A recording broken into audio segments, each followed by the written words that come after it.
Bienvenidos y bienvenidas sean a la masterclass del día de hoy, la cual tiene como título Julián Carrillo, un paradigma cultural centenario de su ópera Julitl, por Luis Fernando Padrón Briones. A continuación, les leeré una breve semblanza acerca de nuestro ponente. Luis Fernando Padrón Briones nació en San Luis Potosí en 1975.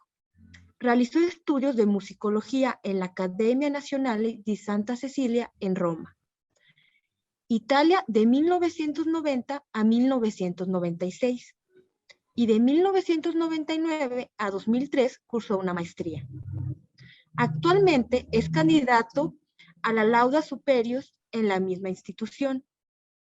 Tiene estudios de historias de la ópera y entrenamiento vocal en la Accademia di Bulgaria en Roma, Italia, bajo la guía del bajo Boris Christoph y el pianista Plamen Kartalov.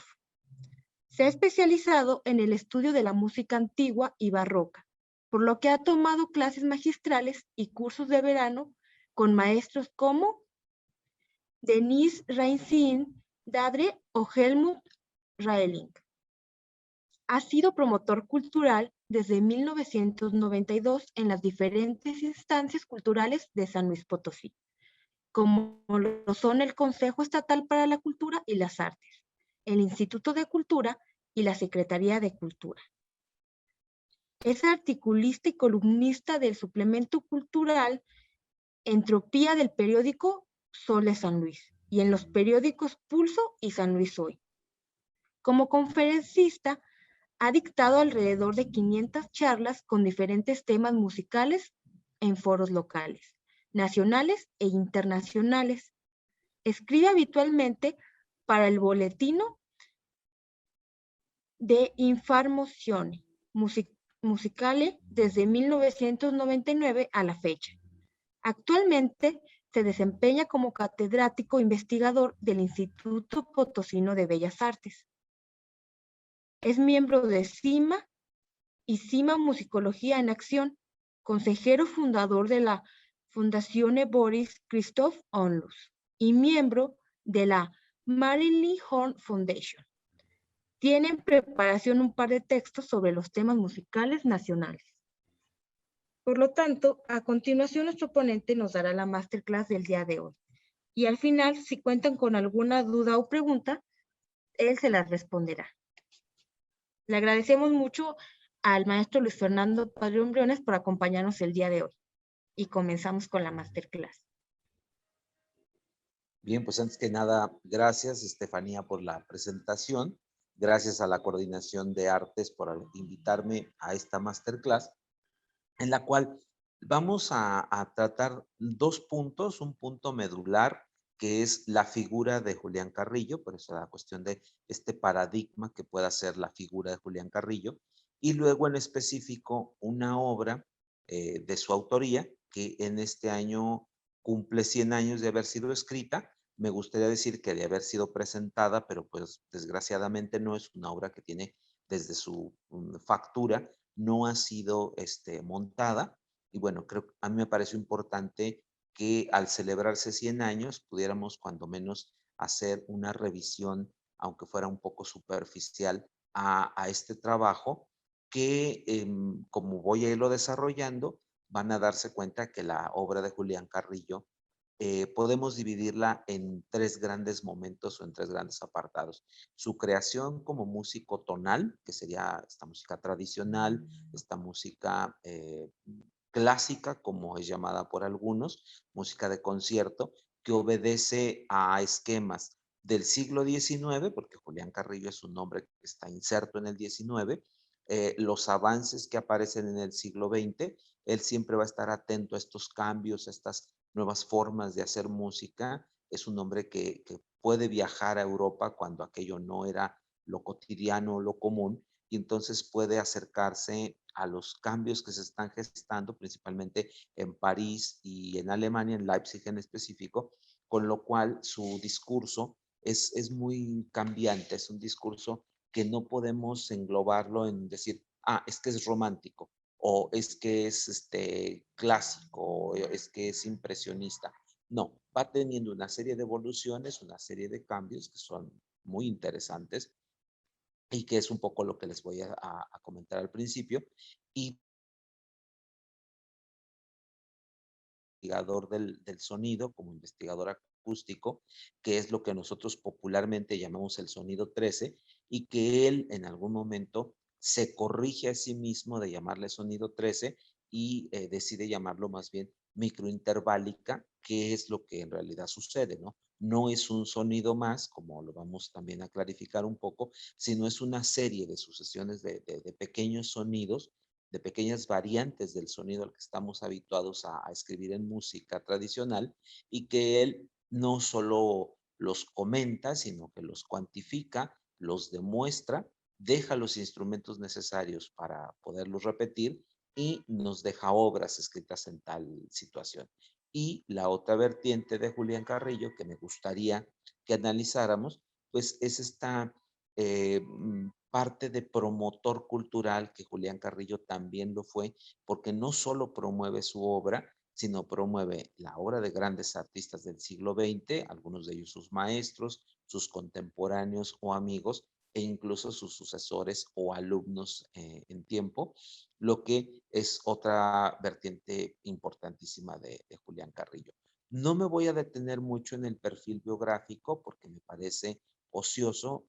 Si abrimos cualquier información que está en la red en torno a Julián Carrillo, nos dará los datos precisos y exactos de su nacimiento y muerte, pero él nace un 28 de enero de 1875, perdón, en San Luis Potosí, y va a morir 90 años después, en 1965.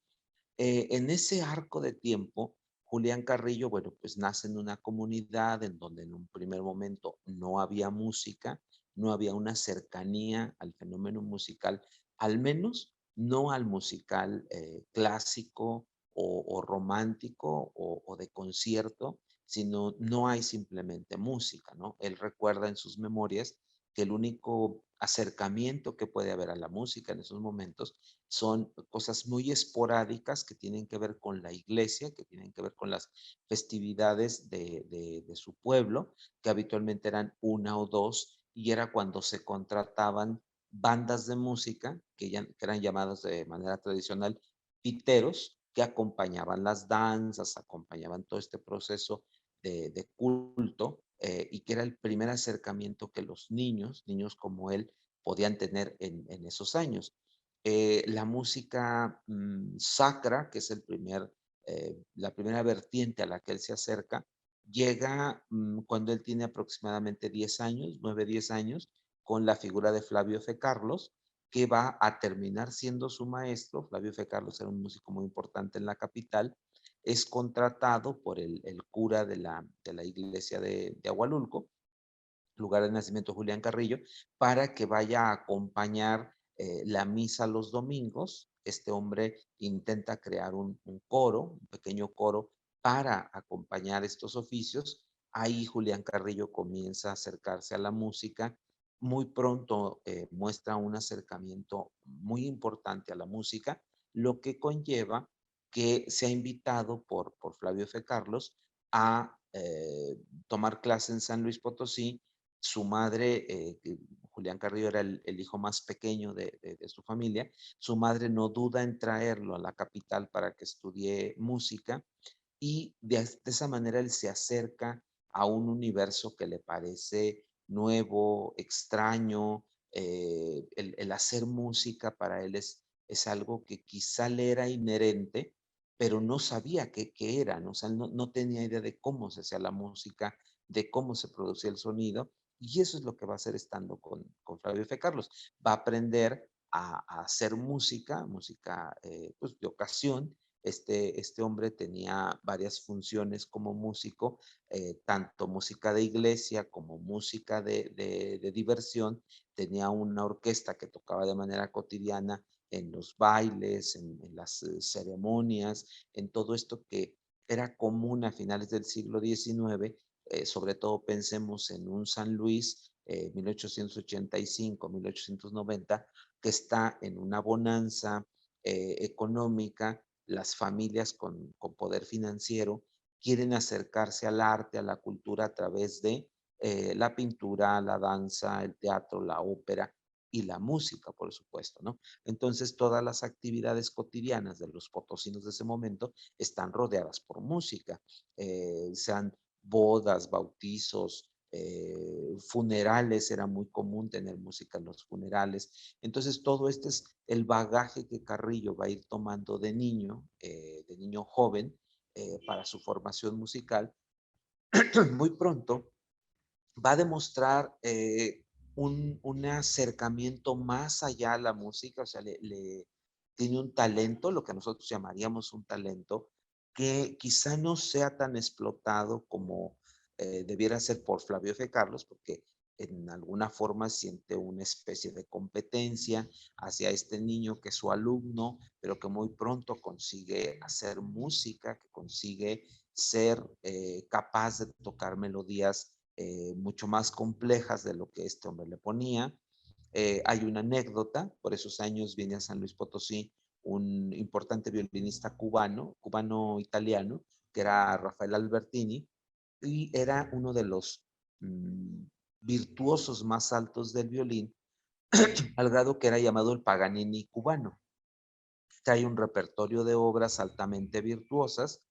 Julián Carrillo va a través de una serie de circunstancias fortuitas a este concierto de Díaz Albertini y escucha el repertorio, aprende algunas de las obras de memoria, se entrevista con Albertini y las presenta posteriormente en un sarao, en una tertulia de estas de la alta sociedad, y ocasiona un impacto muy grande entre este sector de la sociedad, porque dicen, ¿cómo es posible que un jovencito que no tiene acceso a las partituras, que no tiene una formación académica tan alta, sea capaz de tocar el mismo repertorio que tocaba esta estrella que había venido de fuera del país, ocasionando un furor, siendo una estrella, etcétera, ¿no? Eso va a propiciar que se vaya a estudiar al Conservatorio Nacional en una serie de circunstancias, becas para poderse ir, mucha decisión del mismo por llevar una vida bastante austera para poder llegar al conservatorio. Llega en unas condiciones muy precarias a la Ciudad de México, con pocos recursos, viviendo en lugares no muy salubres, lo que va a conllevar que su salud se deteriore y tenga que regresar a San Luis Potosí enfermo de fiebre reumática, con un diagnóstico nada alentador, sobre todo para un músico, que es que no va a volver a tocar. Ese es el diagnóstico que se le da, perdón, en un primer momento.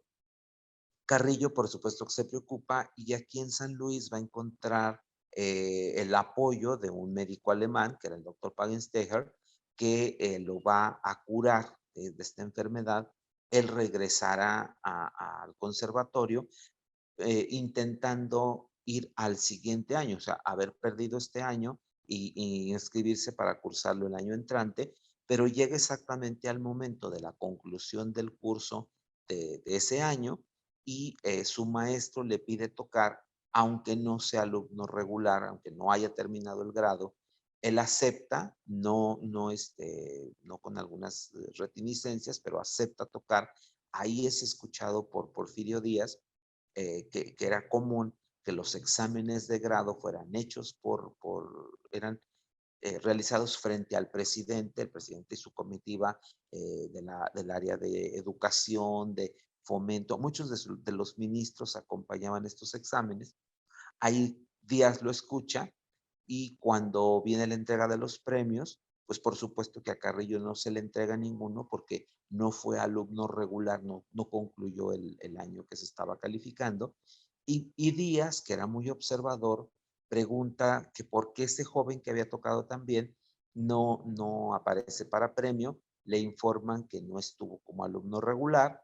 Díaz pregunta que si hay alguna circunstancia de desobediencia o de algo algún tipo de vicio que le haya impedido hacer esos estudios. Le comentan que no es porque estuvo enfermo y entonces Díaz dice, bueno, si enfermo es capaz de conseguir estos resultados, ¿qué pasará si lo hace sano? Vamos a darle una beca para que se vaya a estudiar a donde él desee Esta beca, que termina siendo gestionada por Justo Sierra, va a enviarlo a París, que era el sueño de todos los músicos del siglo XIX, ir al Conservatoire para estudiar música, pero desgraciadamente el Conservatorio de París tiene límite de esa edad, no es aceptado en el Conservatorio de París por edad, y él está dispuesto a regresarse a México porque no hay otra opción, pero una persona de la legación de México en París le dice, ¿por qué no pruebas en Alemania, donde no hay problemas con la edad? Así llega a Leipzig, sin hablar alemán, que esto a mí siempre me ha parecido importante señalarlo, no hablaba la lengua, por lo que tuvo que aprender el idioma en cuanto llegó a Leipzig, a Alemania, y ingresa muy pronto al conservatorio, hará una carrera brillante que concluirá con la escritura de una obra, porque él se inscribe tanto a violín como a composición. Al concluir composición presenta una primera sinfonía, que es una obra que es calificada en su momento como una obra de gran calibre, una obra con una estructura muy profunda, muy abundante, etcétera.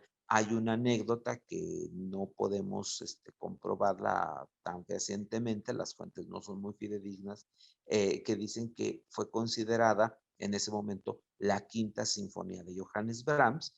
Johannes Brahms era el gran sinfonista de la segunda mitad del siglo XIX en Alemania y solo había escrito 4 sinfonías, entonces decían que era como la quinta sinfonía de Brahms. Bueno, esto lo va a hacer que obtenga premios. Cuando regresa a México con toda esta serie de triunfos, de buenas notas, inmediatamente el gobierno de Díaz le da un puesto, le dan la dirección del Conservatorio Nacional y con ello Carrillo va a empezar a tener un laboratorio importante de acción en donde va a ejercer en primer lugar la pedagogía, cambiará todo lo que tiene que ver con el organigrama del conservatorio, la forma de enseñar de los maestros, la forma de la cátedra, europeiza el conservatorio, que era un conservatorio bastante primitivo en ese momento. Entonces lo que hace Carrillo es ponerlo al día, a la europea, y con ello permitirle al país tener un conservatorio de primerísimo nivel. Hasta ahí pudiéramos definir la vida clásica o tonal de Julián Carrillo, porque escribir algunas otras obras musicales en ese momento, siempre circunscritas a este estilo germano, al cual él había estudiado. Él había conocido muy pronto la música de Claude Debussy y era una música de cambio, una música que algunos han llamado impresionista, aunque el término no es tan aplicable a la música, es un término más bien pictórico, pero era una música de cambio, una música que obedecía a muchas rupturas en cuanto a lo tonal, lo compositivo, lo discursivo, lo dialéctico del discurso, y Carrillo muy pronto absorbe estos elementos y los va a usar en sus propias obras. El caso de sus preludios para piano es muy ejemplificante porque hay dos que pareciera que están escritos por Debussy en este estilo tembloroso, dicen algunos, ¿no? Porque la música no es tan estable como lo era la música tonal, entonces da esta sensación como de un temblor, como si la música no estuviera quieta, como si fuera un agua moviéndose, que era lo que al final de cuentas Debussy buscaba en su estilo. Carrillo lo absorbe, también va a absorber la polirritmia, la politonalidad, que eran dos estilos que estaban imperando en Europa. Entonces, hasta ahí cerraríamos un poco esta vida tonal de Julián Carrillo, ¿no? Que a mí me gusta mucho destacarla porque es algo que hemos dejado un poco de lado, el Julián Carrillo investigador, el Julián Carrillo microinterválico, se ha comido a este Carrillo clásico, romántico, tonal, que tiene una cantidad de obras impresionantes, de una factura exquisita, música verdaderamente muy bien hecha, muy bien elaborada, que deberíamos de difundir más, deberíamos de conocer más. Uno de estas obras es la ópera de la que hoy vamos a hablar un poco, que es Who Little, que está circunscrita a estos términos, ¿no? Música estable, música tonal, con ciertos visos de romanticismo, Aunque claro, en el caso de Julitl vamos a ver la vena nacionalista de Carrillo, que era lo que imperaba en ese momento en México, y que él no está ajeno al discurso, ¿no? Es un discurso que le gusta, es un discurso que él mismo atrae a sus composiciones y lo vamos a ver abundantemente. Él decía que, bueno, esta otra vertiente a la que me gustaría referirme es la cuestión microinterválica de Carrillo, porque es lo que más hablamos de este personaje, pero no lo que más conocemos, ¿no? Tenemos, incluso los que nos dedicamos a la música y que quizá no nos sentimos o no estamos tan atraídos a esa parte de la biografía de Carrillo, la desconocemos, ¿no? Y solamente decimos, ah, sí, inventó el sonido 13, como si fuera algo inherente o como si en la música algo se pudiera inventar. La música tiene tantos siglos que ya es difícil inventar algo, ¿no? Más bien hacemos cambios, adaptaciones, nuevas estructuraciones, nuevos discursos, nuevas dialécticas, pero el sonido es el mismo al final de cuentas, ¿no? Sobre todo nosotros que somos occidentales o que estamos educados en una tradición musical occidental, pues no sufrimos tantos cambios. La música en nuestra cultura, vamos a pensar la cultura europea, nosotros como parte de esa cultura a través de nuestra formación primordial, venimos de hacer música tonal, música donde hay un centro gravedad para la música, que no nos permitimos romper las reglas matemáticas de la misma, tiene que sonar bien, tiene que sonar estable, agradable, etcétera, ¿no? Que eso es, también voy a tocar un poco este punto solo para entender esa discursiva, para aquellos que no sean músicos y que pueda quedar ahí alguna laguna en torno a esta cuestión de la música. Solo alguna brevedad diré en respecto a esta cuestión de lo tonal, pero voy a ir a esta experimentación de Julián Carrillo. Si todos ubican el teclado de un piano, aunque no sea tocándolo, recordarán que tiene teclas blancas y teclas negras. Para nosotros en música, una tecla blanca, de una tecla blanca a otra, hay lo que nosotros llamamos un tono, y es la derivación que solemos utilizar mucho en música. Un tono sería, por ejemplo, de do a re, de re a mi, de mi a fa. Eso sería un tono, y es lo que nos mueve un poco la música. Con algunos avances, esto sobre todo entre los siglos XIII, XIV y XV, vamos a tener la aceptación de pequeños intervalos, de pequeñas particiones de sonido que estén entre estas dos teclas blancas, entre tono y tono, vamos a tener un sonido intermedio que el oído pueda captar, diferenciar y cuantificar. Eso es lo que nosotros tenemos que hacer con el sonido. Ese sonido sería para nosotros las teclas negras que tiene el piano. Aquí intervienen unas leyes matemático-físicas que son muy importantes, ¿no? No es lo mismo un sostenido que un bemol.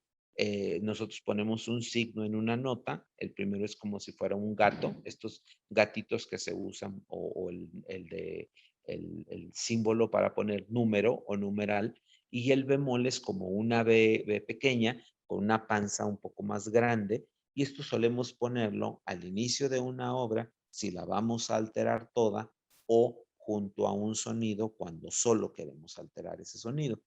Entonces, técnicamente, matemáticamente, físicamente, no es lo mismo un sostenido que un bemol. Es un semitono, pero no es lo mismo matemática y físicamente. Pero en el piano sí lo vamos a propiciar o lo vamos a tocar a través de la misma tecla, que serían estas teclas negras, y que por eso nosotros decimos sonidos accidentados por esa circunstancia, ¿no? Porque hay una parte, un intermedio entre esta nota y esta nota, por ejemplo, do, re, o re, mi, fa, etcétera, ¿no? Entonces, durante siglos, al menos los últimos 5 siglos, de 1500 hacia nosotros, nos han dicho que la mínima derivación sonora que podemos cuantificar, cualificar y escuchar es el semitono cromático, es decir, la tecla negra que está en el piano. Julián Carrillo, tras una serie de vicisitudes y ejercicios que ahora les voy a comentar porque él es muy específico con esto que sucede en su cabeza, nos dice que la música, por supuesto que se puede partir en pequeños, en trozos, es decir, menores al semitono cromático. Esta teoría es importante, sí. Cualquier músico, cualquier artista, cualquier persona que se dedica a una ciencia o a un arte puede emitir una teoría. Al final de cuentas, es un texto, es un discurso. Yo puedo decir mil cosas tratando de cambiar la circunstancia de cómo se escribe la música, cómo se escucha, etcétera. Pero el problema es demostrar esa teoría. Entonces Carrillo nos hace esta teoría primero vamos a llamarla sonido 13, porque él así lo hace. Él dice, si tenemos 12 sonidos en nuestra escala cromática, es decir, 7 teclas blancas, 5 teclas negras, ¿qué es lo que tiene el piano? O sea, tenemos 12 sonidos, y yo creo un sonido nuevo, entonces es el sonido 13. Tenemos 12, tenemos 13.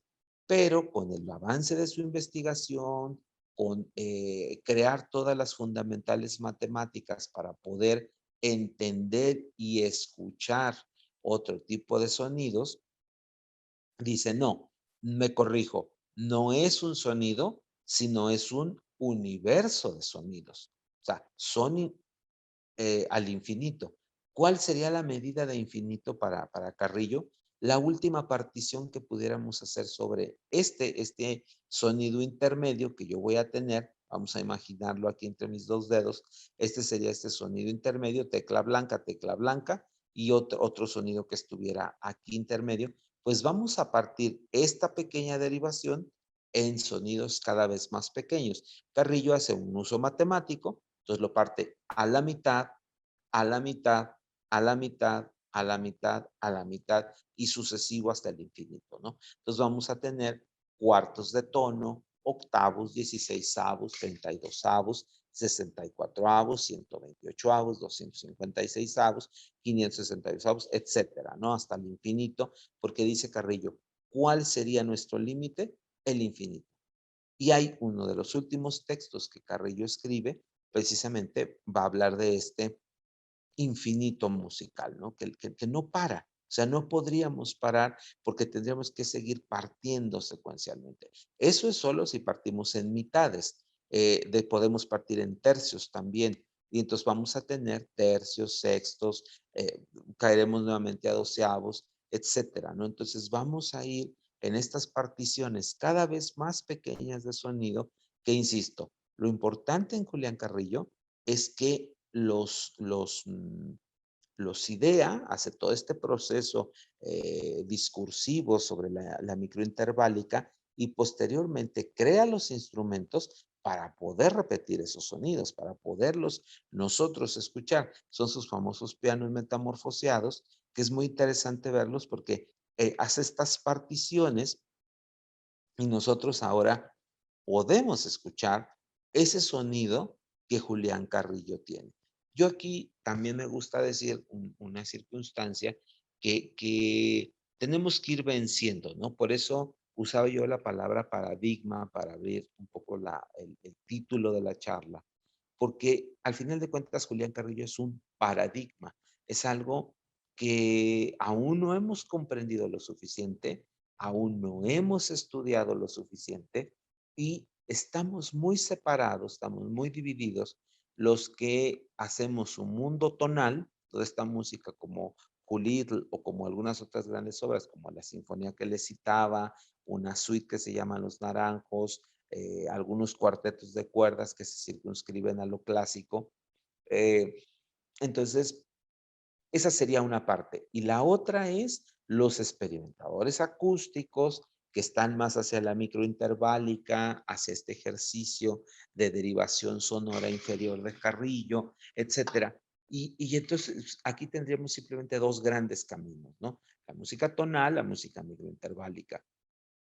Entonces, para Carrillo es muy importante este discurso, para Carrillo es muy importante enunciarlo. Y lo que yo les quería comentar, que es un juicio muy, muy propio, muy mío, es que la gran dificultad de compartir, de difundir, de volver común el sonido 13, es que seguimos teniendo una educación occidental en la formación de música y nos siguen hablando de tonos y semitonos. Entonces, cuando yo llego a estudiar música que no sé absolutamente nada, voy a suponer que soy un niño que quiero estudiar piano, que llego a aprenderlo a través de aprender el solfeo, que es la base de la música, es la lectura de estos símbolos que ustedes conocen como notas, eh, y me enseñan eso, ¿no? Perdón, tono, semitono, son nuestras derivaciones mínimas. Perdón, entonces, en este discurso ya tenemos un problema, porque tenemos que cambiar la forma de enseñar la música.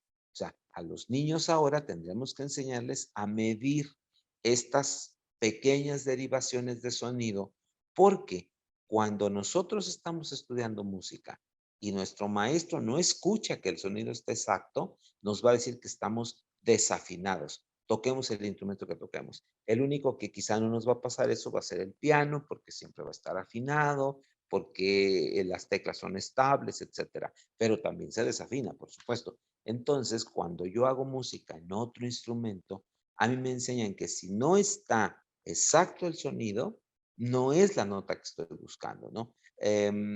Esto es un poco visual, espero que no les resulte muy molesto. Nos dicen, voy a usar el violín porque es un instrumento de los más complejos al momento de aprenderlo, precisamente por esto que les voy a decir. Si ustedes ubican un violín, tiene un brazo, tiene 4 cuerdas y en la parte superior tiene una pequeña saliente, una pequeña muesca que nosotros le llamamos cejilla. En esa cejilla descansan las cuerdas para aligerar un poco la tensión y después se van a enrollar a un tubito de madera que está en la parte superior, se llama clavija. Nosotros la enrollamos más la cuerda y vamos consiguiendo que esté más corta, más corta, más corta, si queremos ese tipo de sonidos, sonidos más agudos. Lo contrario, ¿verdad? Si quisiéramos sonidos más graves, tendría yo que desenrollar esa cuerda. Entonces, nos dicen que para generar nuestro primer sonido con dedo, porque el violín puede sonar sus 4 cuerdas sueltas, solas, sin ser intervenidas en esta parte del instrumento, en el mástil, y dejar caer suavemente el dedo. Nos dicen, pon tu segunda falange en la cejilla, deja caer el dedo suavemente y ahí está el sonido que yo estoy buscando, que sería el siguiente sonido en la escala después del que yo haya visto. Si tenemos algún acercamiento al final a cómo vamos a medir esto, entonces vamos a pensar. Ahí está el mástil, pongo mi falange en la cejilla, dejo caer suavemente el dedo y ahí va a estar el siguiente sonido pinzado, nos dicen, el siguiente sonido en la escala. Si yo tengo, por ejemplo, una cuerda de la, que sería una de las cuerdas del violín, la siguiente nota sería si. Entonces yo pongo mi dedo, dejo caer suavemente y ahí estaría el si. Pero aquí viene lo interesante. Si yo dejo caer mi dedo y hago esto, o sea, lo hago un poco hacia atrás, hacia la izquierda, vamos a decirlo, me va a modificar la nota que estoy haciendo. Ya no me va a sonar justa. Entonces, por eso Carrillo decía, ¿qué pasa con esto? O sea, ¿por qué tengo yo que usar toda mi falange para medir tanto sonido, una nota, si la siguiente está muy pegadita, entonces me quedan muy juntas las notas? Auditivamente las distingo, las separo, pero visualmente me ocasiona mucho conflicto porque hay un espacio muy grande para que yo pueda poner esta nota y un espacio muy pequeño, casi nada, para poner la siguiente. Entonces, eso es lo que a Carrillo le va a conflictuar, por decirlo, ¿no? Le va a ocasionar esta búsqueda hacia una nueva forma de hacer música, que es la microinterválica, o popularmente llamada sonido 13. Este sonido 13, les digo, insisto, es después corregido por el mismo Carrillo y dice, no, vamos mejor a llamarle microinterválica, es más sano. Carrillo nos va a dejar una serie de obras microinterválicas muy importantes. El año entrante, 2022, caso microinterválica de gran calado que va a escribe algunos ejercicios previos, pero no tienen la importancia porque son ejercicios al final de cuentas, para un instrumento, para dos instrumentos, pero son ejercicios. Entonces, cuando llegue 1922, él va a hacer su famosísimo preludio a Colón, que será esta primera obra microinterválica grande, de gran formato, que viene a revolucionar todo lo que nosotros habíamos entendido como música hasta ese momento, y les comentaba que el año entrante pues será centenario.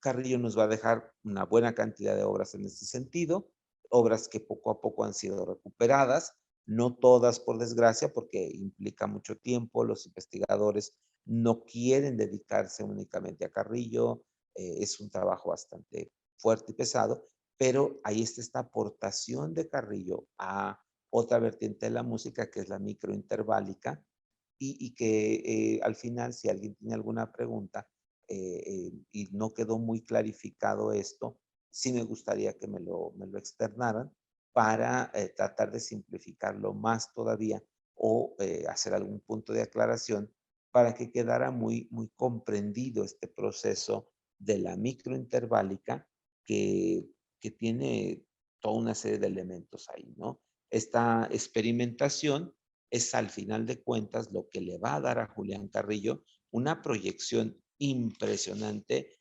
al mundo, o sea, no solamente a nuestro país, sino es una aportación que Carrillo hace para todo lo universal.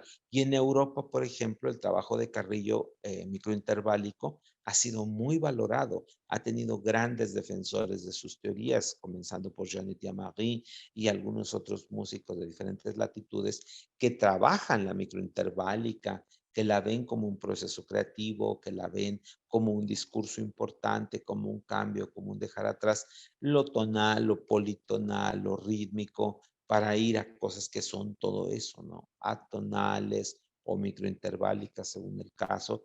O sea, todos estos procesos habría que ponerlos en conocimiento y reconocimiento según Carrillo, ¿no? Y ahora sí vamos a entrar un poco más hacia esta materia que me interesa mucho, que es la relación de Carrillo con la voz humana, en específico con la ópera, porque sí es un apartado señalado o fuerte o importante en la vida de Julián Carrillo. La ópera es un género que no ha tenido la repercusión necesaria en nuestro país como producción. Hay que aclararlo. México consume mucha ópera.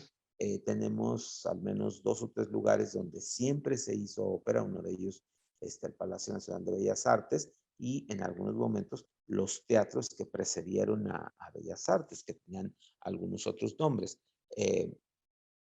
Somos grandes consumidores de ópera, pero consumimos ópera extranjera, básicamente ópera italiana, en segundo lugar francesa, luego alemana y en el último lugar ópera en otros idiomas menores, como puede ser ruso, checo, polaco, belga inclusive, ¿no? O sea, son consumos muy aislados, muy focalizados, que se han realizado, pero sí tenemos una larga tradición de consumo de ópera. Esto también me gusta dejarlo muy en claro ahí, porque lo decimos, es que no se hace ópera mexicana. No, sí se hace, pero no se consume, porque tenemos muchos grandes compositores de ópera, prácticamente todos los momentos, desde el siglo XIX hasta el siglo XX, pero no las consumimos. Ese es el problema, ¿no? No queremos escuchar música que no es privativo de nuestro país, ¿eh? También los franceses tienen quizá menos proclividad a escuchar sus propias óperas, o bien escuchan óperas italianas, pero antes traducidas al francés. Ahora ese fenómeno ya no pasa, pero mucho tiempo así sucedía. Escuchábamos óperas como La Bohemia o La Traviata, que son eminentemente italianas, en Francia o en Bélgica se escuchaban traducidas al francés, era la forma más común, y en alemán, y en Polonia, en polaco, etcétera, ¿no? Entonces, no es privativo de México, eso es importante decirlo. Y yo creo que ni siquiera en ningún país del mundo, porque sí, la mayoría de los países consumen ópera, la mayoría de los países tienen una compañía de ópera o tienen un lugar específico donde hacerla, pero no, no hay esta tradición de producción local de ópera.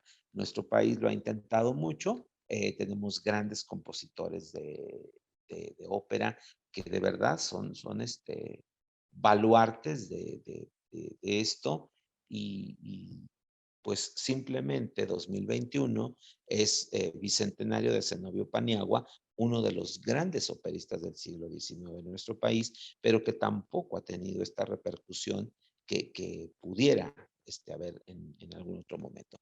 Carrillo, por supuesto, no es ajeno a esta discursiva, a esta necesidad de crear ópera, y va a escribir 3 títulos, una ópera igualmente no representada, que es Oceán, una ópera que gracias al empuje de un maestro potosino, el maestro Carlos Undiano, se pudo montar a 100 años de su escritura, que es la ópera Matilde o México en 1810, que es una ópera que Carrillo escribe para celebrar el centenario de la independencia en 1910, pero que no llega a la escena en ese momento, sino hasta 2010, cuando con motivo de las fiestas del centenario bicentenario, haya la coyuntura necesaria para poder montar esta obra que es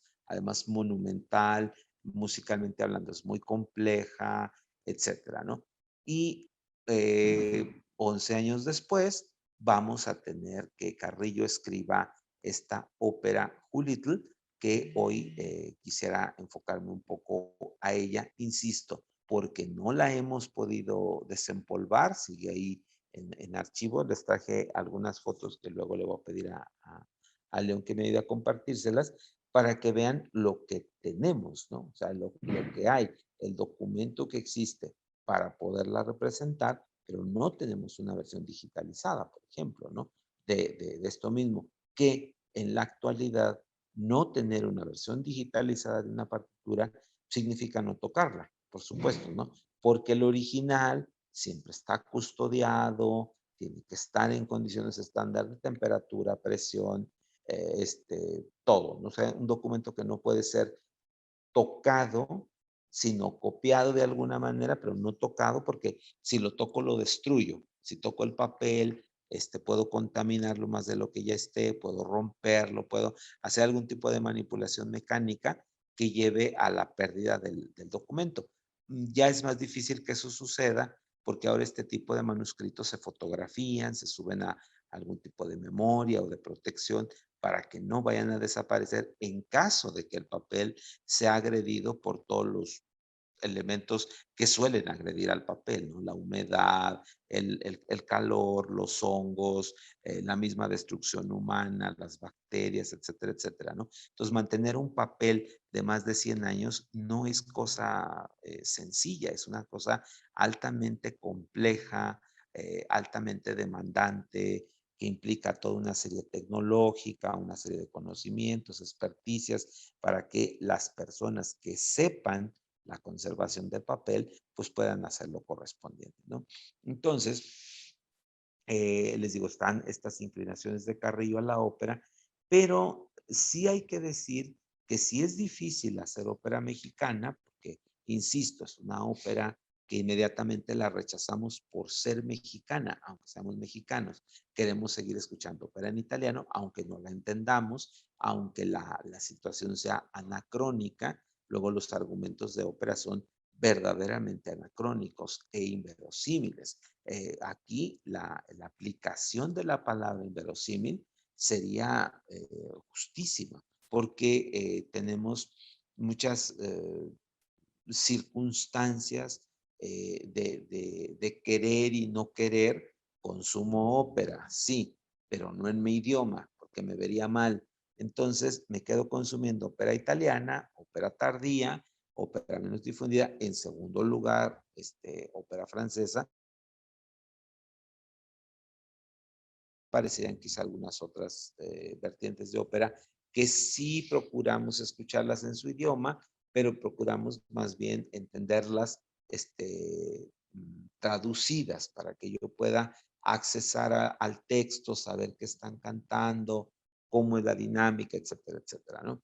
Entonces, bueno, Carrillo tiene estas inclinaciones, tiene estos gustos por la ópera, no solo hacerla, sino también dirigirla y, por supuesto, crearla. Para él ese punto de la creación de ópera sí es algo sumamente importante, algo que él nunca quiere dejar de lado, porque ¿cómo me voy a olvidar de estas circunstancias, etcétera, ¿no?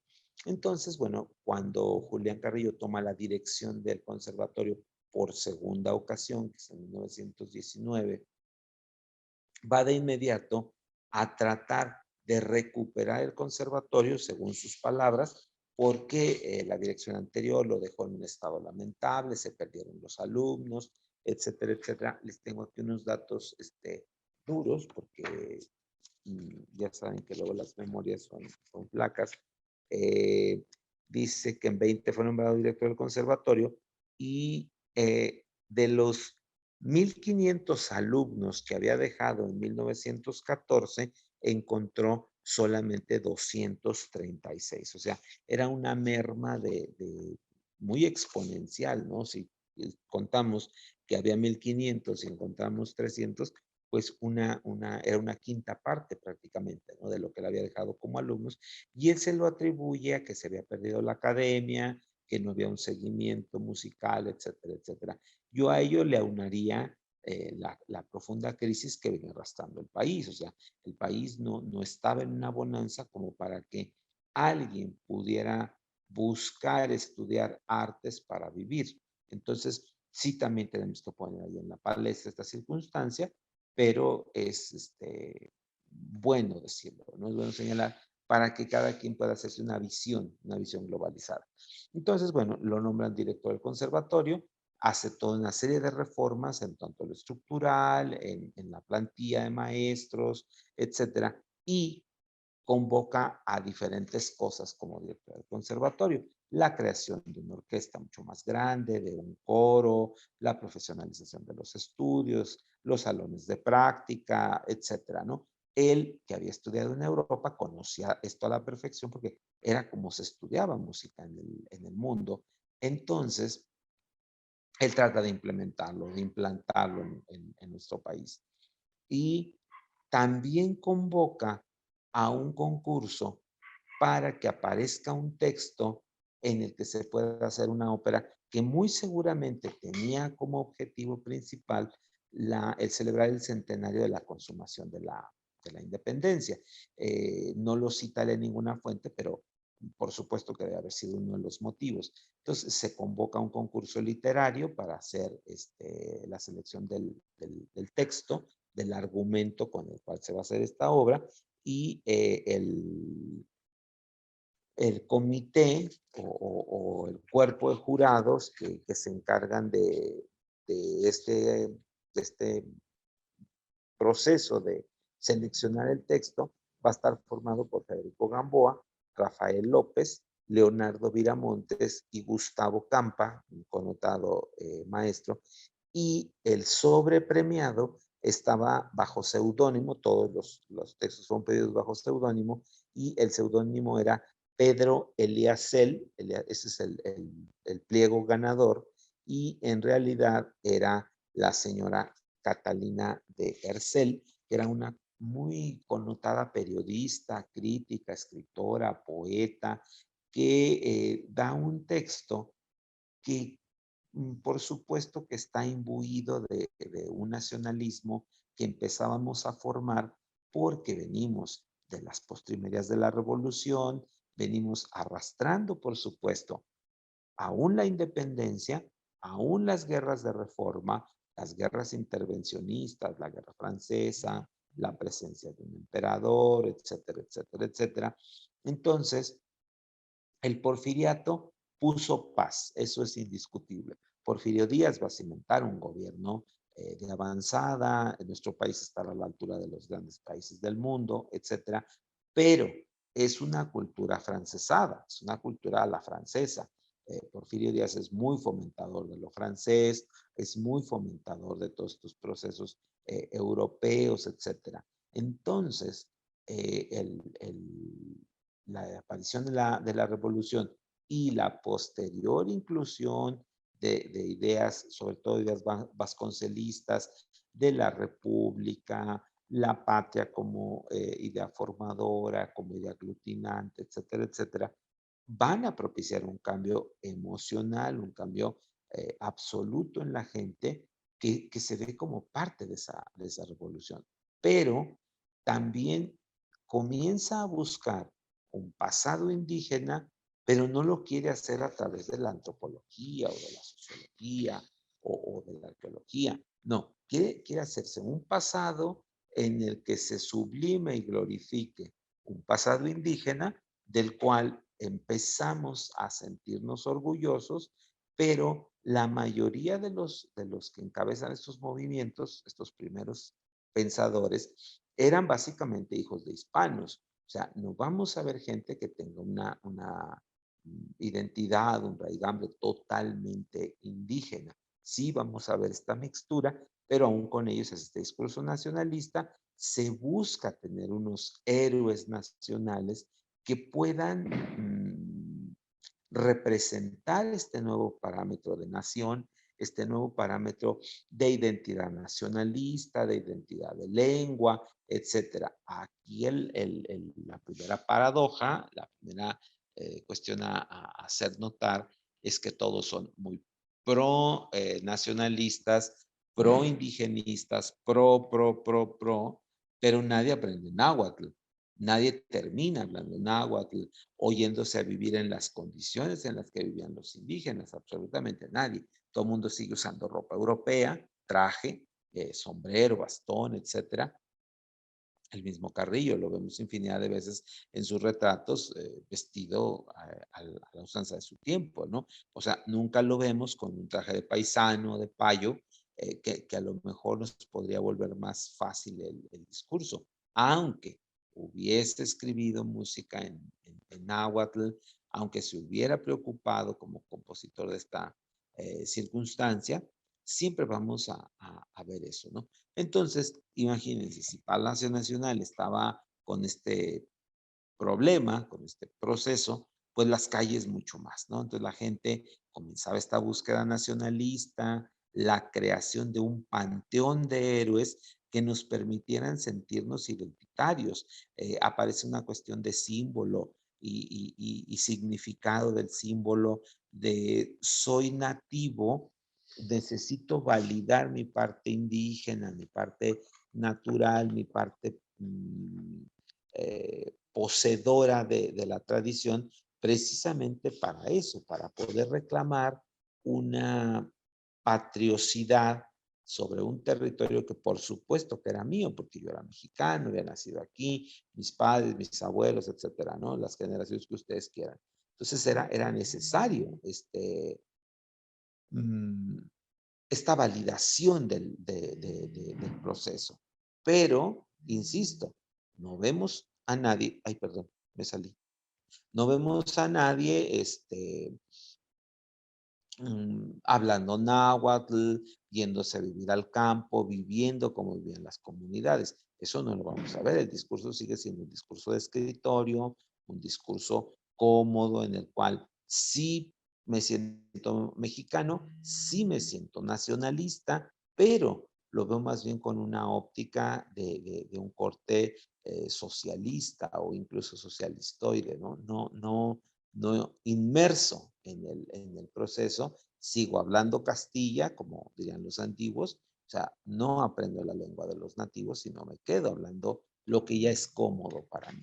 Entonces, en este ambiente, en este aspecto, es donde nace esta ópera Julitl, y Catalina Dercel, por supuesto que hace alusión a todos estos elementos, y en esta búsqueda de este panteón, de este sentido de mitología heroica, tienen que aparecer figuras sublimadas. Entonces la ópera como tal se llama Julitl, pero yo Cuauhtémoc, porque el personaje principal es Cuauhtémoc. Julitl es su compañera sentimental, esposa, mujer, no sé cómo llamarlo, que lo acompaña en estos procesos tras haber sido vencido, tras haber sido torturado para que entregara el donde estaba el tesoro, etcétera, etcétera. Y claro que va a aparecer la Malinche como esta figura retórica, histórica, social de la madre de los mexicanos, la primera mujer que acepta ser parte de un mestizaje, cosa que no era tal, ya habíamos tenido algunas otras mujeres con hijos mestizos, pero era esta sublimación de un personaje con nombre, que no era otro más que Malinche. Entonces, Malitzin tiene casi, yo pudiera decirles que el papel de la antagónica en la ópera es la mala de la ópera. No hay ópera que no tenga bueno, buena, malo, mala. Y aquí en el caso de la ópera de Carrillo, la mala pues termina siendo Malinche, y este personaje pues creado por Carrillo, que es Julitl, es la heroína, es la que acompaña a su hombre vencido, la que le dice, no te preocupes porque mañana vamos a tener una nación que será más fuerte, que representará los valores mexicanos, etcétera, etcétera, ¿no? Entonces, ese es, pudiéramos decir, a grosso modo, el argumento de Julitl, que ahora voy a profundizar más en algunos detalles. Solo me gustaría pedirle a León si podemos pasar una primera imagen de cómo están los textos, las partituras de esta mujer ahí en la museo.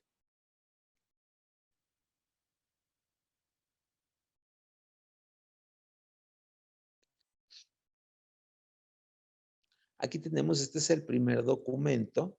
Ustedes pueden ver aquí Julitl, ópera en 3 actos, original de Catalina Dercel, musicada por Julián Carrillo, y él pone este tema, que por supuesto es una alegoría.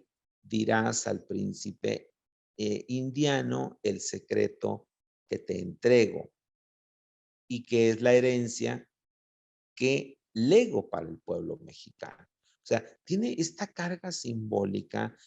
Fíjense que, bueno, yo estudiando el texto, el documento, encuentro que Carrillo, por supuesto, que está embebido en un cristianismo.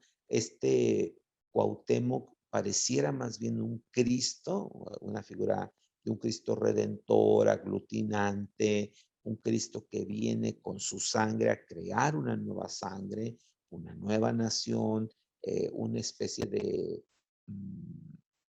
acto de heroísmo, de renuncia a su propia vida para poder generar este cambio, esta aproximación a nuestra indigeneidad, a nuestro sentido de mexicanos, etcétera, ¿no? Continuamos aquí, hay el primer acto. Si ustedes ven, perdón, dice que la decoración es el Gran Teocalli en un campo de exuberante vegetación, florecidas matas de Yolosuchitl, y es la hora de Vesper. Fíjense, cómo Carrillo utiliza elementos de la religión católica, ¿no? Es la hora de vísperas. Es la hora de vísperas, que seguramente eran las 6 de la tarde, ¿no? Le está pensando hacia la tarde.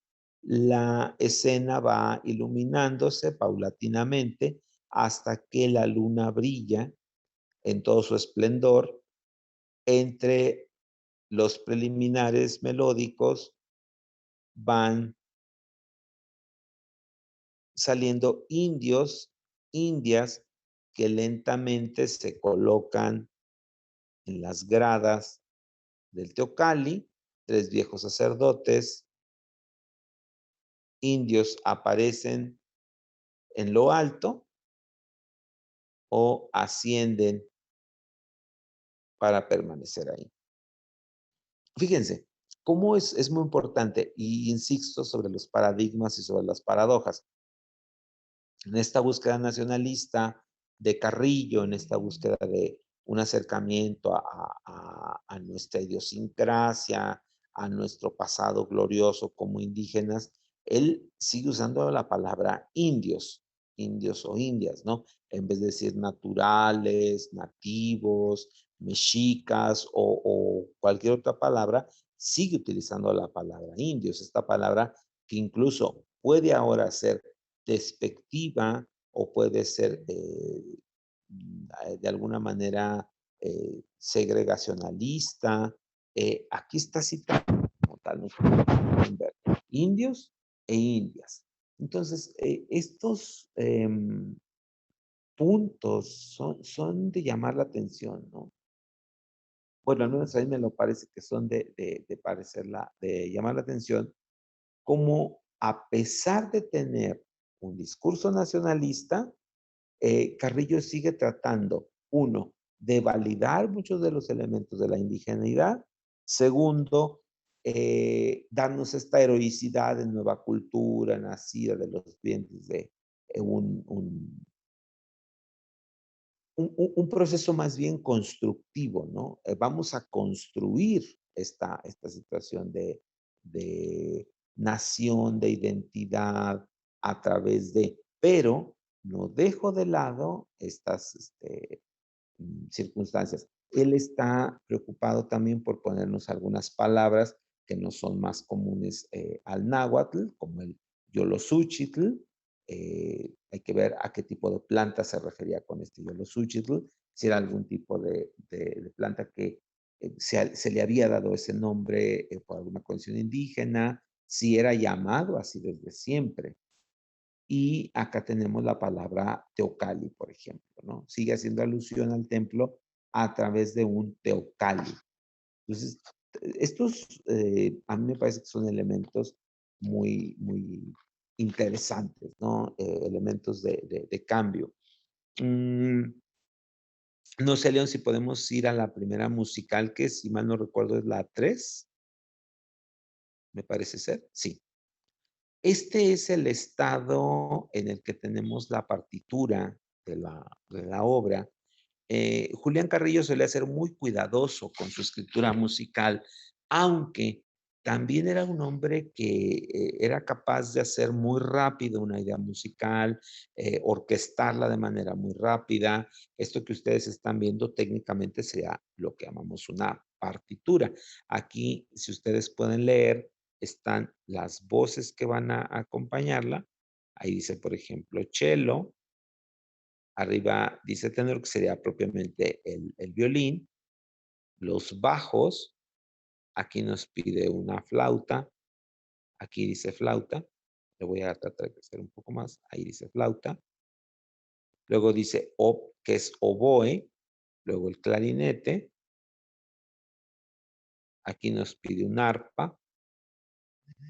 Y luego acá violín, perdón, viola, tenor y cello. Ya un triángulo en la parte baja, ¿no? Como una percusión. Entonces, bueno, aquí vemos esta nota pequeña, cuidada, muy señalada de Julián Carrillo. Una orquestación ciertamente densa, que es algo que va a caracterizar la música tonal, la música clásica de Julián Carrillo, la música romántica de Julián Carrillo, está marcada por una dinamización de la orquesta muy, muy impresionante, ¿no? Es un hombre que sabe trabajar muy bien las voces de la orquesta, esto es indiscutible. Su paso por Alemania eh, tiende a ser esta discursiva aglutinante de muchos sonidos, un sonido muy sinfónico, porque además es el inicio de la obra, es el cómo va a conducir todos los pequeños motivos conductores de la misma, cómo van a estar distribuidas las voces, etcétera, ¿no? Entonces, quería traerles este documento precisamente por ello, para que vean que, bueno, pues no tenemos una edición digital, no tenemos una edición limpia y clara de la misma, hay que trabajar sobre algunos detalles y ver en el caso de, bueno, aquí no tenemos tantos voces de estas voces que está tratando de hacer Carrillo. No sé, León, si puede ponerme otra fotografía, la 2, por favor.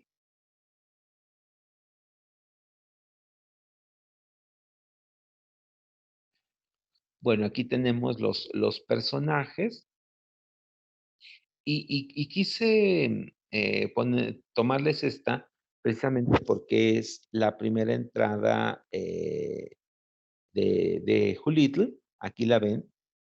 Se supone que Cuauhtémoc está hablando con ella, le dice mañana, Julitl, te espero. Ella le contesta que irá al día siguiente. Dice Cuauhtémoc, hasta Moxtla, es decir, hasta mañana, ¿no? Y ella le contesta igual, se va a Cuauhtémoc y Pinotl es su compañero, su asistente, su escudero, por decirlo de alguna manera. Y entonces Julitl canta esta aria verdaderamente bella, que en realidad es una romanza, no es propiamente un aria, es una romanza muy, muy bien escrita, sumamente interesante, como todas estas partes lentas de Carrillo, que a veces son sumamente envolventes, por decirlo de alguna manera, ¿no? Dioses que vestís de oro los trigos y los maizales. Fíjense, aquí esto es muy cíclico y muy simbólico. O sea, Carrillo, más bien Catalina Dercel, pero Carrillo lo aprueba, habla de estas dos raíces, el trigo, por supuesto, europeo, y el maíz, por supuesto, mexicano. Entonces, dioses que visten de oro los trigos y los maizales, y que mecen los cipreses con las brisas matinales, que pintas de ópalo el cielo. O sea, está hablando de estas alegorías a la belleza de los cielos, de los campos, de las tierras, hechas por ellas, ¿no? Dice, que lleváis el manantial hasta las hondas raíces del órgano y el nopal, que habéis dotado a las aves con mis flautas armoniosas, y que colmas de perfumes los claveles y las rosas, que haces que surja la vida y que la vida se muera como flor que se deshoja al huir la primavera. Entended vuestro poder sobre Cuauhtémoc valiente, demostrad vuestra existencia gloriosa y omnipotente, envía Tonatiuh divino tus rojas flechas llameantes, destrenza tu cabellera salpicada de diamantes, y así, mirando tu faz que en Texcoco se retrata, y bajo el manto de Mextli, como cascada de plata, intrépido venza el héroe vence el héroe a la traición y al dolor, circundado por tu luz, amparado por mi amor.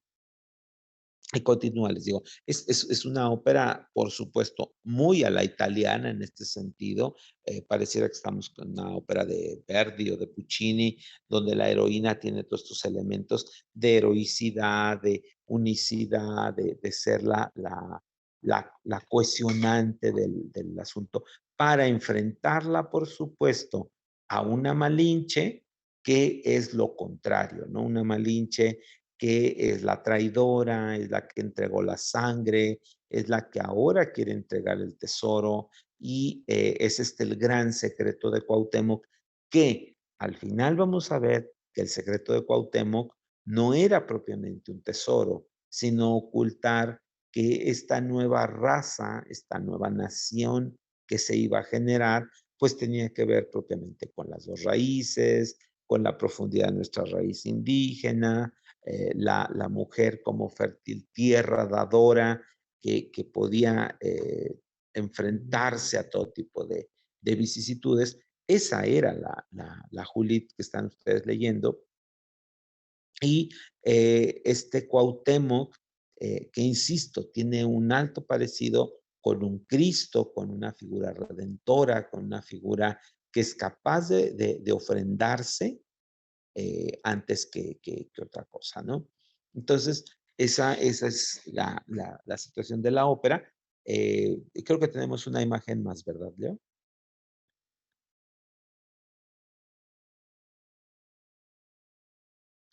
Ok, es una parte más de la ópera.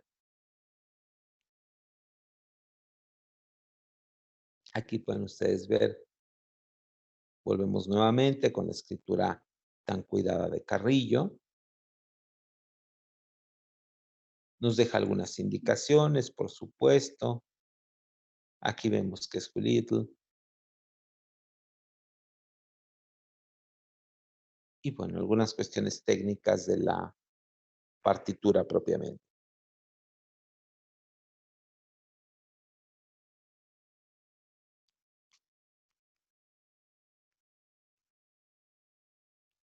Voy a hacer solo algunas acotaciones en cuanto a lo musical.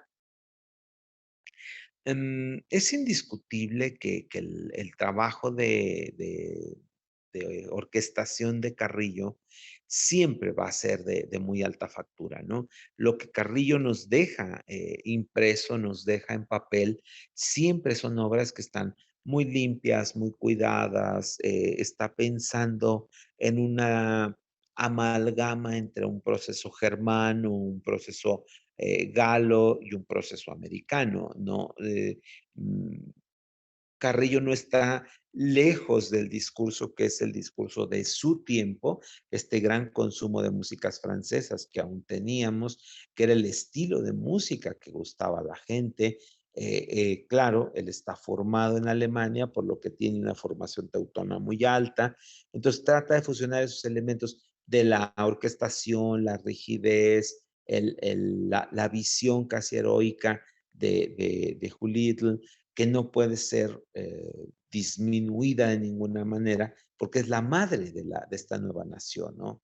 Es la figura materna por excelencia de esta nación, de este proceso naciente de república, de identidad, de sentido de pertenencia, etcétera, etcétera, ¿no? Y por otro lado, también es importante hacer notar que Carrillo está buscando todos los colores que pueda proporcionarle la instrumentación, las voces, el cuidado que pone en cada una de las líneas de canto, cómo van a estar acompañadas, cómo van a estar protegidas, cómo va a resolver la presencia de ciertos personajes, porque al final de cuentas, bueno, pues la ópera se llama Julitl, la protagonista es Julitl, pero tiene que aparecer toda una serie de personajes adyacentes y Carrillo está atento a esa discursiva, ¿no? A ese, insisto, proceso, porque Julián Carrillo se manifiesta más en esa estructuración, en esa forma de hacer las cosas desde una rigidez, desde una figura europea, única, etcétera, ¿no? Pero sí vamos a ver también que hay el tratamiento en algunos instrumentos, sobre todo de las maderas, hay un tratamiento como si fueran músicas indígenas, como si fueran músicas patrimoniales. Él está amalgamando esta idea europea de la música y esta idea nacional o mexicana a través muy seguramente de algunos estudios de campo que él mismo había realizado, seguramente recordar la escucha de las comunidades donde él había estado. Entonces, todo eso es lo que vamos a ver aquí en esta ópera. Yo les decía, bueno, a mí me parece importante recordar Julitl a 100 años de su escritura, porque yo siempre he dicho, esto para mí es uno de los credos que voy a manejar siempre, que el artista es su obra. O sea, cuando nosotros hablamos de un escritor, podemos verter ciertos de litros de tinta sobre si su obra es buena, si es mala, si es anacrónica, si obedece al tiempo, si aporta algo, si estéticamente es correcta, si socialmente es correcta, etcétera, ¿no? O sea, ese es algo importante, es un discurso, es un estudio que se hace sobre la obra, con un impacto estético, con un impacto histórico. Pero también tenemos que mm, ver esa otra mm, vertiente que insisto y me parece vital. Si la música de un compositor no se suena, no se toca, entonces no se conoce. No hay cómo conocer al artista si no es a través de su obra, a través de la escucha de su obra. Porque ¿cómo pudiéramos nosotros de manera auditiva decir, Juliet es muy buena, es una gran ópera, o lo contrario, ¿no? Juliet fue un ejercicio, le falló aquí a Julián Carrillo, le falló esto otro, debió de haber puesto esto, porque nosotros siempre como consumidores de lo que sea, de arte, somos los grandes correctores de los expertos, ¿no? Nosotros quizá fuimos jugadores de tenis de manera muy amateur, pero después nos sentimos los que sabemos todo el proceso, ¿no? Entonces, eso es muy importante al momento de hablar sobre la música de un compositor, porque debe de ser sonada, debe de ser conocida, debe de ser difundida para, insisto, ahora sí decir, es muy buena la obra, no me gusta por esto, tiene estas carencias, le faltan estos elementos, tiene esta visión sesgada, tiene esta visión más cercana a un discurso de orden filosófico, ontológico, qué sé yo, que un elemento estético, que también puede suceder, ¿no? Muchas óperas no llegan a ser famosas porque su discurso es tan elevado, tan alto, tan lejano, que la gente no lo tolera, ¿no? Entonces, por eso se queda viendo óperas que le son más cercanas, que le son más vivas, que hay un discurso más propio, que yo me puedo ver en el héroe, en la heroína, según el caso, eso mm, creo, insistiré siempre, que es lo más trascendental en el trabajo de un compositor, que podamos accesar a la música. Entonces, cuando yo conocí esta ópera, yo era demasiado joven, empezaba mi andar por la investigación de la música nacional y sobre todo del trabajo de Julián Carrillo. Me pareció, porque mi visión fue muy rápida, a la partitura, me pareció que ahí había algunos elementos a tomar en cuenta, una parte de su discurso musical, etcétera. Pero claro, pasa el tiempo, se te olvidan los detalles, te vas inmersionando en otras cosas y cuando empezaba yo a preparar los homenajes para 2021, yo habitualmente los hago 2 años previos para poder tener ocasión de buscar los materiales, de buscar los artistas que puedan apoyarme a hacer las cosas, las instancias, los posibles presupuestos, etcétera, ¿no? Entonces, en 19, que yo estaba trabajando precisamente sobre el calendario de 2021, recordé o apareció por ahí entre mis notas que era el centenario de Julitl y por supuesto que me di a la tarea de intentar releer el texto, releer un poco la música, quizá verla sin un apasionamiento de la primera vez y poder hacer al menos una serie de charlas divulgativas en el que sepamos que Carrillo tiene esta ópera, que tiene otras dos más, una se defiende sola, que es Matilde, porque está grabada, algunos fragmentos, si no es que completa, está subida a YouTube, está creo que también el servidor verde de música. Entonces ya está defendida, ella ya se puede escuchar, ya podemos decir, suena así, pero no me gusta. tiene esta carencia, tiene esta otra habilidad. Podemos juzgarla, ¿no? A través de la escucha. Pero piezas como esta, donde solo tenemos el autógrafo, donde aún no hacemos el análisis artístico suficiente para decir la ópera tiene toda una validez para ser montada. Ahora vamos a enfrentarnos a qué orquesta va a querer tocar una cosa como esta ópera, de qué cantantes vamos a disponer, etcétera, ¿no? Pero si no iniciamos el movimiento, si no iniciamos la punta del iceberg, viendo estas músicas, que insisto, hasta que no las sonemos, no vamos a poder decir la total validez o invalidez, según el caso, de música como esta, que es espléndida, que yo insistiré, lo que he podido leer, lo que he podido un poco dimensionar desde la lectura en el piano, me parece que tiene elementos importantes. Sí, no puedo dejar de lado que el argumento ahora me parece anacrónico, me parece un argumento que está visto desde las décadas previas, pero esos son elementos adyacentes, ¿no? Entonces lo que nos debe de importar es lo musical, lo sonoro. ¿Qué nos va a aportar Julitl? ¿Qué tenemos como cambios en esta ópera para poderla presentar? Le va a gustar a la gente, el texto es convincente, etcétera, ¿no?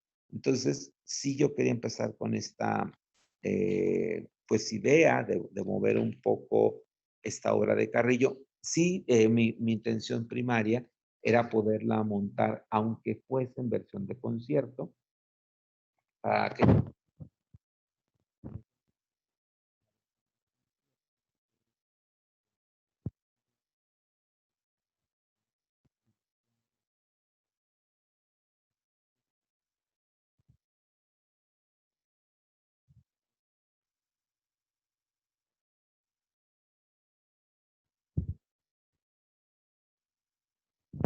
la ópera un poco más accesible financieramente y con ello poder accesar a la misma, ¿no?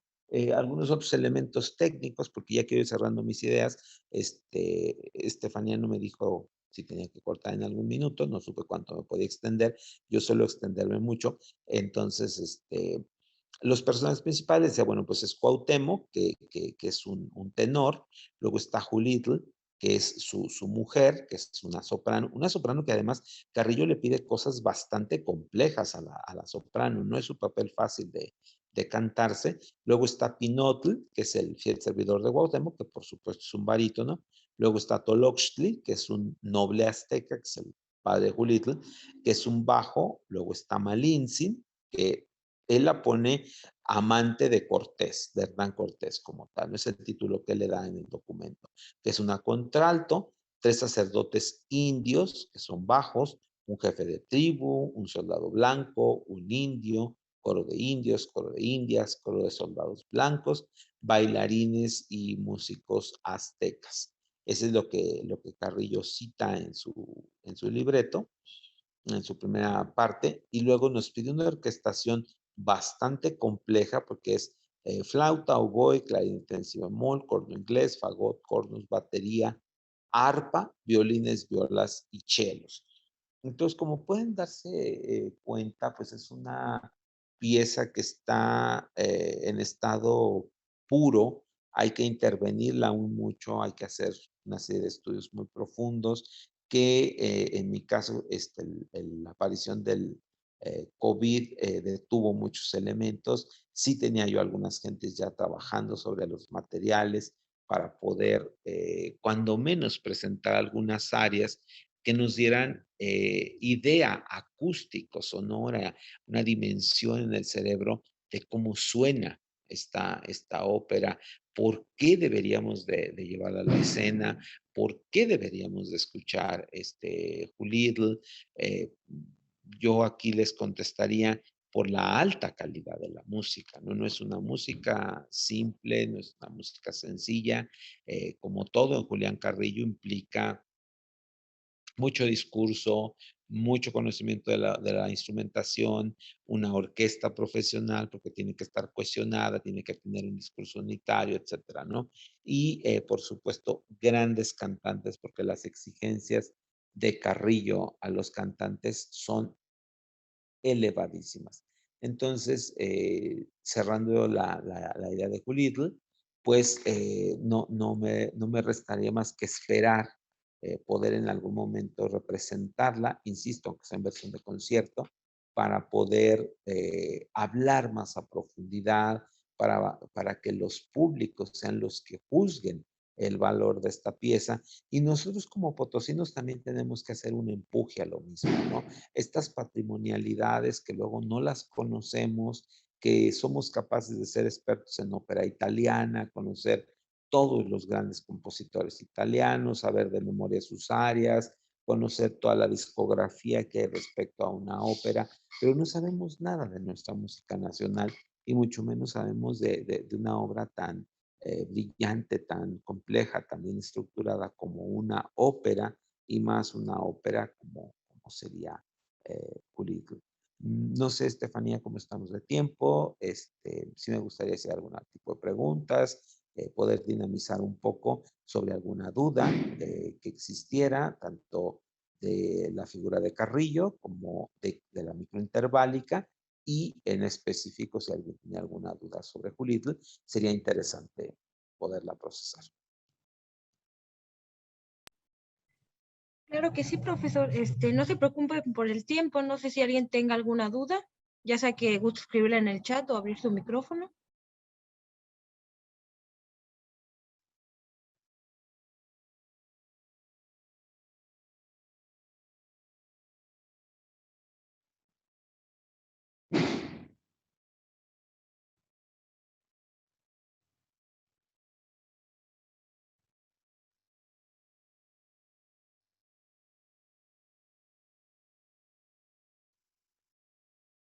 Creo que no tenemos dudas.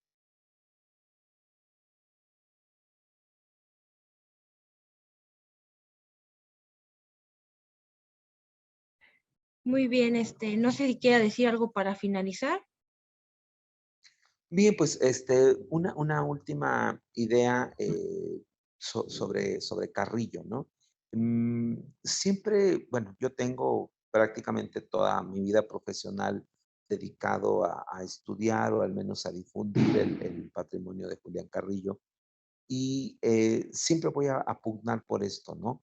Que es la escucha de la música, porque muchas veces decimos, es que no me gusta porque es mexicano, porque es potosino, porque creo que hay otros músicos mejores, etcétera.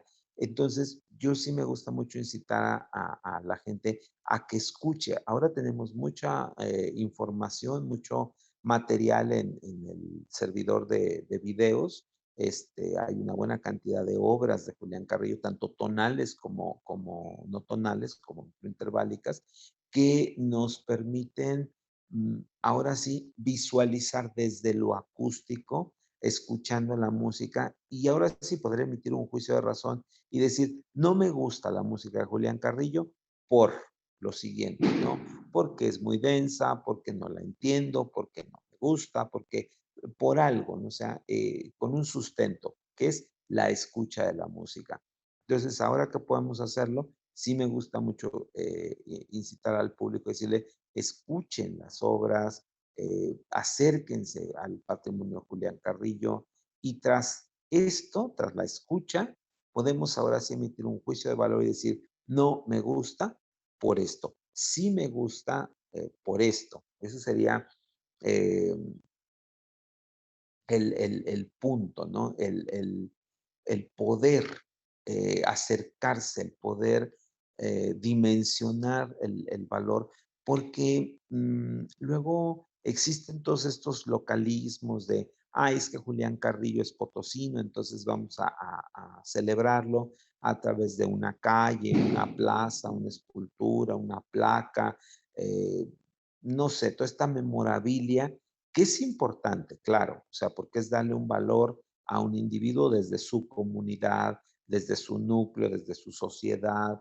desde sus orígenes, pero insistiré, al artista solamente se le puede conocer a través de su música. O sea, si no escuchamos la obra, si no sabemos cómo suena la música de Julián Carrillo, no podemos juzgarlo, no podemos decir si tiene un valor o no. ¿Por qué? Que no conocemos lo único que él hizo, que es música. Escribió muchos textos, pero nos sirven a nosotros, a los investigadores, a los estudios del fenómeno musical, a los maestros de música, etcétera, porque son libros que están enfocados a ese proceso, a la enseñanza de la armonía, a la enseñanza de los sistemas microinterválicos, de la orquestación, qué sé yo, ¿no? Porque además es un hombre muy prolífero, muy prolífero en cuanto a textos. Escribe una enorme cantidad de libros a lo largo de toda su vida, libros en todos los géneros, pero no es como podemos valorar a Julián Carrillo, porque sí, él es un teórico, claro, pero eso nos sirve únicamente a nosotros. Al gran público esto no le sirve porque no es maestro de música, porque no es teórico de la música. Entonces, ¿qué le puede servir de manera accesible, cotidiana, común a un individuo de Julián Carrillo? Su música, escucharla y decir, me gusta por esto, no me gusta por lo otro. Entonces, pues esa sería como mi último aportación.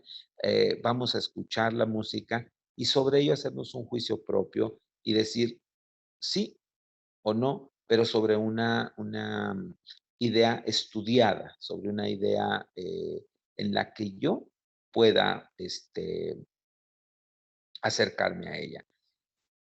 Recomendar, sí, bueno, tenemos, le digo, en tiempos recientes tenemos varias grabaciones de la Orquesta Sinfónica de San Luis Potosí, sobre todo a la música orquestal sinfónica, la Sinfonía, la Suite de los Naranjos, algunas otras piezas menores como marchas o chotices que él mismo orquestó. Entonces, estos discos están accesibles en las plataformas, están en el sellito verde de música.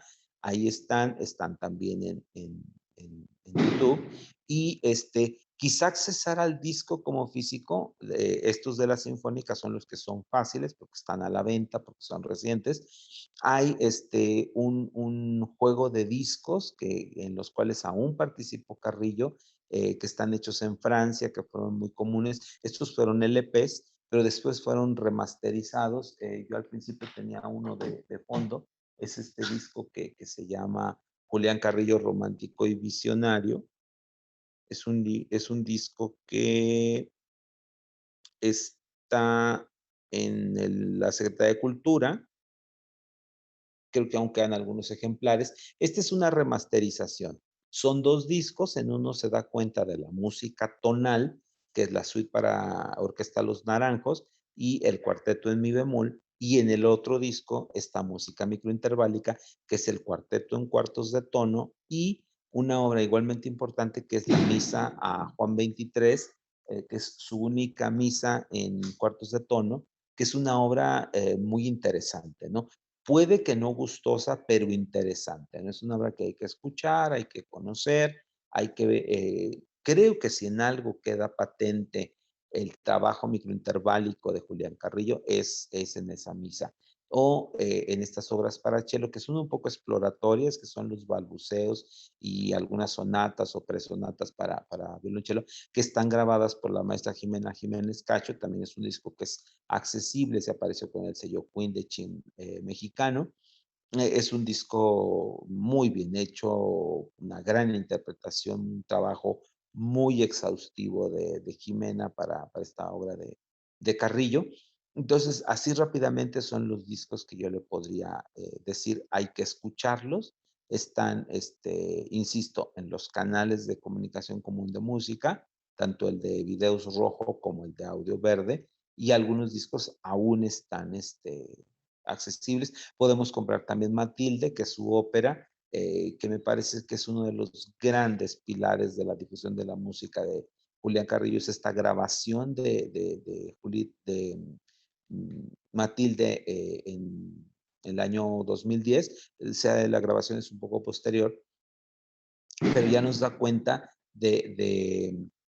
de una obra de un tamaño impresionante, ¿no? Es una ópera muy bien lograda, muy bien hecha. Entonces, es como lo que disponemos así rápidamente. Sí hay mucho material, le digo, sí, si no puede accesar a los discos, están en los servidores. Con tecle Julián Carrillo Sinfonía 1, ahí aparece, es una grabación hecha por la Sinfónica Nacional, la más común, y también está esta de la Orquesta Sinfónica de San Luis Potosí, que es una versión, por supuesto, más nueva, más bien masterizada, etcétera, ¿no? Entonces, sí, sí hay mucho material como escucharlo.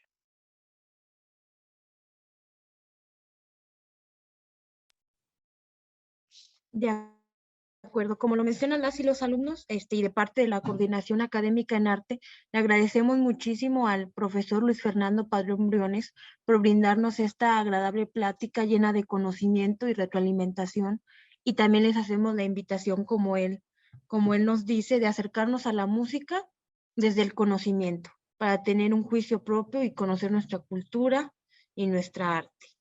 Le agradecemos muchísimo, profesor. Créame que No, fue una plática muy agradable, muy interesante y que nos sirve muchísimo. Y no, el esperamos en agradecido otra soy yo. ocasión pueda.